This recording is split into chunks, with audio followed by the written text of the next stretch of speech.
Alright, welcome back to Jujutsu Kaisen, Anime Review Episode number 21.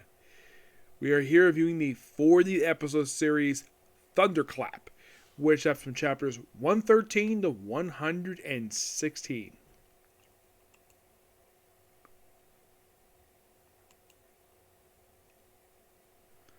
Now, of course, we're still in the Shibuya Instar. We have like three different things going on here. Yeah, three different conflicts in like one episode, which is shocking to say the least. Yeah, but technically there's only two battles per se. But there's kind of in a way like a minor skirmish, but it just get interrupted. So, for the first portion of the episode, we have Megumin fighting his dead father. Which, good sequence. It takes about 5 minutes of the episode. And then the sequence ends. Actually, it goes a good chunk of the episode. They actually end after going through smashing through a few, not exactly a few, like, go all over the place. And eventually he does ask him his name. Once he finally sees his face, it's like, what's his name? Fukujiro. Not Zenny. Oh, by the way, he has a stick with him and he proceeds to stab himself in the head. And then he dies and he transforms into a previous source where we see starts fighting him after he's sliced in the back, and then we see him later on where at the end of the episode where something else showing up, and that's it for making the whole episode. Meanwhile, though, Panda, yes, Panda, and another sorcerer are just wandering on this one floor, just biding time, just wasting time here because they don't want to go to floor B5. Not really sure exactly the reason. Oh yeah, they don't want to die. So, and then eventually two sorcerers show up. And turns these people are connected to Gato. Yes. And we see, this is a flashback of the two girls who just got killed off last episode. And Nemiko, the blonde hair girl of the two, admits she was actually in love with Gato. Now, Gato is a guy, presumably, I think he's about late teens. I'd say he's about 20-ish, I'd say.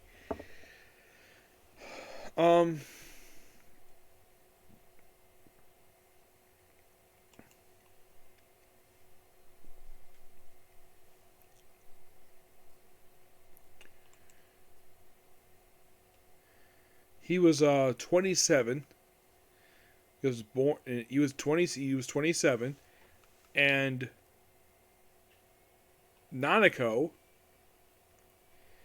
is like 16. He admits, oh yeah, the only man she ever loved.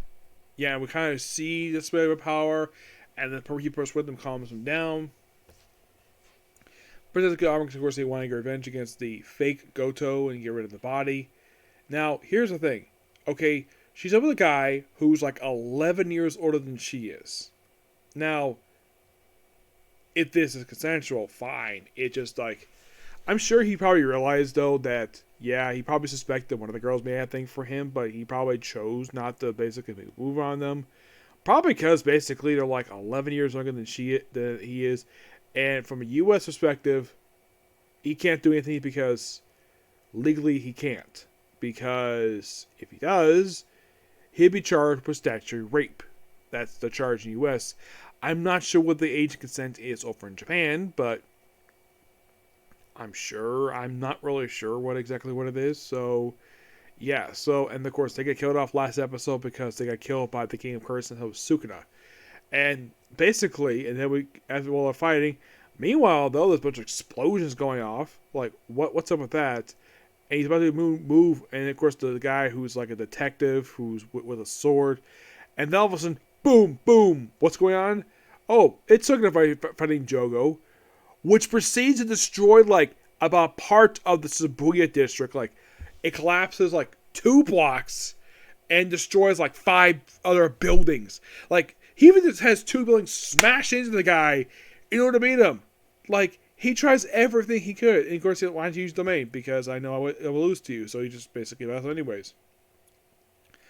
And based upon how much a curse user and a guy who's a Jujutsu sorcerer hosted by a cursed spirit Now, by U.S. currency, given how much damage they're doing in this one area, I'm guessing it's probably close to about $50 billion worth of damage, given how much the buildings are destroying here.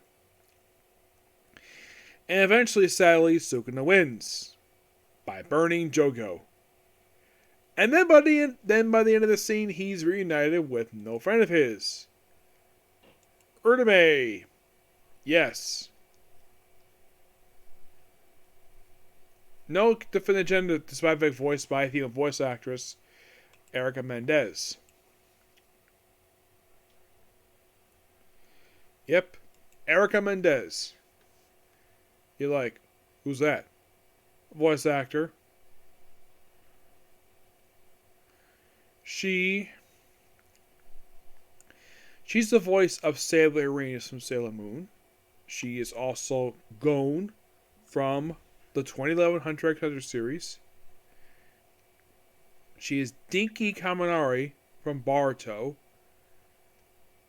She is Megumin from Konosuba. Raphtalia from the Rise of Hero, which I believe she's a She's the voice of Toa, the star of Yashi Princess Half Demon, which is off the air, sadly.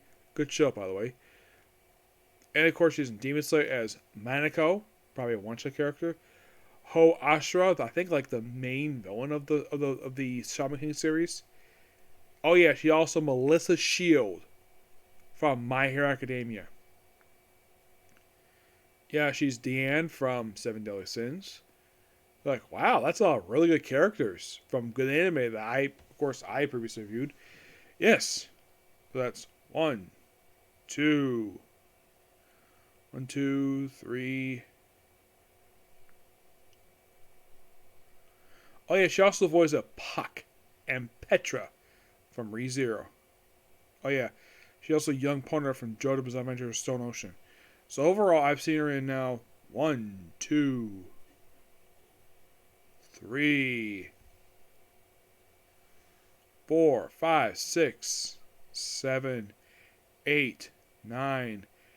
Oh yeah, she's also Ileana from Yes, Are You Kidding Me? 9, 10. Beelzebub from I'm Killing Signs from Hunter Max Out. 11. 12. I'd say this is probably the 13th series that I've actually come across her in. And by the way, she's a really good voice actor. Great job here. Overall, really good episode. And okay, so I keep bringing this up when it comes to, let's say, chapters per se. Because the episode went to chapter 116, there's exactly 20 chapters left to go. And you're thinking, really? Yeah, really. Oh, by the way, Sukuna himself, he actually takes up a lot of the fights remaining in the anime. Mm-hmm.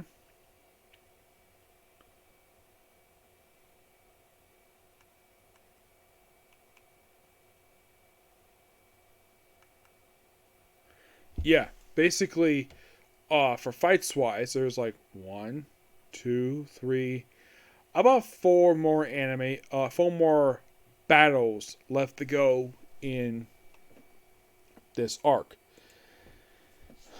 So we got a little while to go before we wrap up this arc. So we got a while to go for that one. Yep. So yeah, that's a particular view. Next we have a comic corner, and I'm going to call it a night.